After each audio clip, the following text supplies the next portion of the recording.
Двајца даночни контролори од Штипската дирекција на УЈП примале подкуп од Михајло Јованов, синот на сопственикот на Пулс.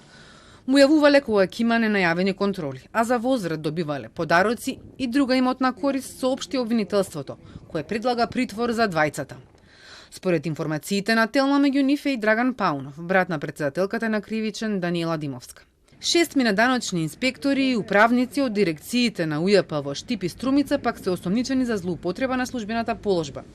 Им овозможиле на фирмите 4М Кафе и Пулс да ги избегнуваат даночните контроли и да работат без соодветна фискализација. За нив обвинителството предлага мерки на предпазливост. Дејан Јованов во овој предмет е осомничен за фалсификување исправа. Подолг временски период, свесно и со умисла за време на контроли од Управата за јавни приходи, приложувал преправени фискални апарати со контролни фискални извештаи со невистините податоци, кои истиот ги употребувал како вистински, а се со цел и намера избегнување на парични глоби и затворање на објектот. 11-та осомничена е веќе обвинета во предметот за пожарот во Пулс кој вчера влезе во судница.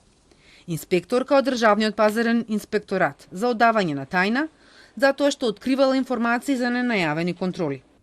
Државниот обвинител Коцевски утрово потврди дека имало претреси и приведување на вработени во УЈП за коруптивни кривични дела и за злоупотреби по предистрагата на Кочанското обвинителство. Овој предмет не може да се спои со сегашниот Кочански предмет, затоа што овде не е поврзаноста на штетната последица, односно смрт. Ова се кривични дела за злоупотреба, давање и примање подкуп, што нема врска со овој кривичен правно настан, односно со предметот што е во тек во моментот. Според државниот обвинител, истрагата за Пулс против 26 полицајци што се води во обвинителството за гонење организиран криминал ќе заврши до средината на декември, кога ќе се знае против кого ќе има обвинение. Вчера во судницата во Идризово почна судењето против 38 обвинети за пожарот во Пулс, во кој животот го загубија 63 млади луѓе и над 200 беа повредени. На судењето, исполнето со емоции, обвинителот кажа дека Пулсот секогаш била буре барут и смртоносна стапица и побара одговорност.